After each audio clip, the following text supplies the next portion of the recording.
Hey there, Sammy here. How you doing, sweeties? So for today's video, I'm still experimenting, so just bear with me. I'm also gonna try and not have this one be too long. So I was thinking about creative direction, or I think that's what it is, where basically I think about what I want to do versus what I should do, story-wise. Now, for the longest time, they give you the advice that, oh, in your first chapter or first 3 chapters or whatever, you gotta hook the people, you gotta have something exciting happen or else they're gonna leave. And so I was working on one of my stories where I did that. Like in the first chapter, in the first chapter, something exciting happens. But then it kind of just doesn't happen again because I cannot be bothered. And I thought, this one exciting thing that happens in the first chapter, I don't know, because it makes its plot, I guess, I don't really like it. So, and then I thought about it. I'm like, and this is something I've been struggling with for years at this point, but I was thinking, when I like slice of life, right? Like, out of all the genres of anime that I like, because I do like anime. Out of all the anime I actually really, really like slice of life. And not just any slice of life. I like the slice of life where they're basically just kind of vibing out and the conflict is so minimal you barely know it's there. And I like stories like that. I like the slow pacing. I like slice of life takes a while, but there's always something weird going on. There's just a little bit of weirdness in the back. It could even be creepy. But it's treated with such, it's treated like such a mundane thing that it throws off. Sometimes it'll throw off people in the story. Sometimes it'll throw off the reader. But that's it. But there's no people are in danger. There's no we gotta save the town, the city, the world. There's none of that. There's just this person wants to bake a pie and the only conflict is they forgot one ingredient and they're trying to figure out how to get the one ingredient before they have to put the pie in the freaking oven. It's kind of fluffiness. And that's actually what I like to write. I don't look at my own writing, and I do write. I just never post anything because I am cringe.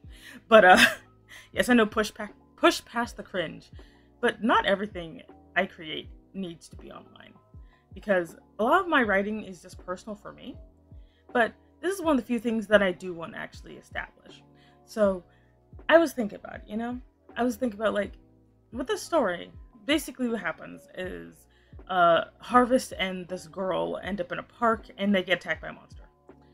And as exciting as it is, it kind of ruins the vibe of the story. Because the story is supposed to be about friendship, but it ends up just becoming about where'd this monster come from? How are we gonna defeat the monster? And it just ruins it. It just ruins it. But I'm doing what I'm told. I'm doing what everyone keeps saying. You gotta keep it exciting to keep the readers. But then I think to myself, do I want that type of reader? Think about it. You creative types that are watching this, that stumble on this. Do you ever have that little conundrum too, or that little crossroads of doing what you want to do versus what you think needs to be done to get eyes on it?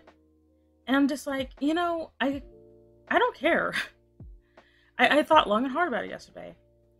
I don't care if people don't find my story interesting. I don't care if they think it's boring. I like it. And if I like it, there's bound to be my rule is a minimum of 3 other people. There's a minimum of 3 other people in the entire world that will also find it interesting. They may find it, they may not, but at least I know they exist. And if they did find it, they would be happy. And that's how I feel about it. Same thing with Catboy Cafe, because the Catboy Cafe, I had the same conundrum of one of the reasons I haven't restarted it in so long is because I was worried that I have to inject excitement into this, even though I really don't want to. It's a story about a bunch of cat boys in a cafe. They don't really need to do anything. They just need to be there and be cute, and that's it. I don't want to have to introduce plot. So what if it's boring? So what if people don't like it? It's comfort.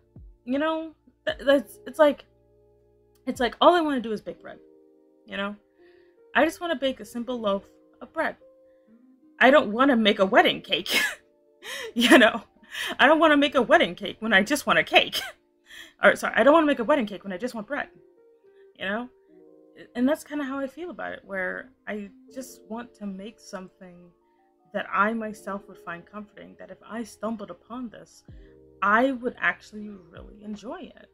That's literally all I want, actually. And it's okay that I want to make something like that. It's okay if I want to make something that's just nice and like for example, I was watching like Flying Witch because I decided, you know what, my weird self-imposed exile from anime needs to stop. For the last like couple of years, I haven't watched much anime because of really stupid reasons. It's very dumb. It's really dumb. I've been missing out, and I've been trying to just stick with manga, but like, look, I ain't got time for manga sometimes. And I mean, I've been getting back into manga too, but like, I'm like, you know what? Anime has its own charm. Yes, I have to deal with the weird obsession with underage children in anime a lot of the time. Not every time, but a lot of the time. Whatever. But like, I'll watch something, and I was watching Flying Witch. Flying Witch, nothing happens in that thing. Nothing. Like, I'm on episode 3, and there is literally a whole bunch of nothing. But I like it. It's a vibe. It's literally just, this girl's a witch. She only does, like, one magical thing in the entire 3 episodes I've watched so far. You know? Her sister does 2 magical things in the 3 episodes I've seen so far. The rest of the time is just her living in this town, eating vegetables, and watching TV. There's nothing happening here. But I still like it. There's no, like, even, like, there's even a dude character here. His name is, like, Keikun or whatever. Keikun, like, he is the most boring boy ever. But I still like it. He's boring in the best kind of way. Where he's just like, hey, I'm a dude. How you doing? I'm gonna cook some vegetable sprouts or whatever.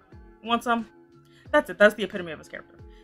But I like it, though. I don't have to worry about him perving on her, or basically him deciding that his little sister that they live with is gonna be his goal. He's just a dude. His parents are not dead. His parents are just vibing.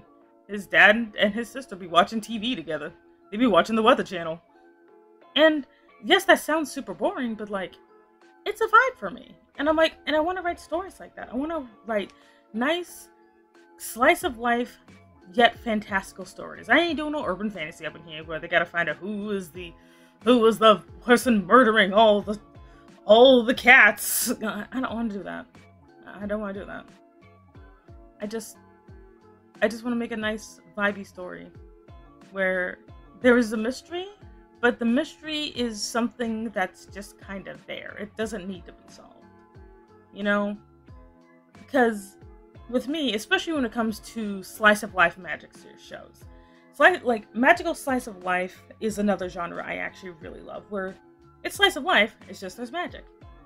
But I don't like when the how do I explain this? I don't like when trying to explain how the magic works takes over the show. Like, yeah, there could be a few explanations, like using vinegar adds this to the soup or something, I don't know. But I don't want to worry about how to make this make sense. You know? Like, even in my Kawaii Cafe setting, it's a technically magical slice of life. But I'm never going to explain how the boys are made. I'm never going to explain how, I technically will not be explaining how humans can interact with the cat boys and not find them magically weird, you know? But I also decided that the world's not going to be super zany either. Like, don't get me wrong, I love me some zany anime. But that's not what I'm going for. I'm going for magical slice of life, where there's mystical stuff happening, and the mundane world just kind of ignores it. Or doesn't really know about it. Yeah, there's a few people that'll freak out about it, but it's something that the majority of people won't really notice. And that's what I like about it. I like the calmness of it. So, long story short, summary, I'm gonna make my boring as hell magic slice of life series and no one can stop me because I'm not getting paid for this. I don't have an editor. I don't have an agent. I don't have a company I work for. This is just free content I'm gonna be putting out into the world. No one can tell me what to do. But what about you?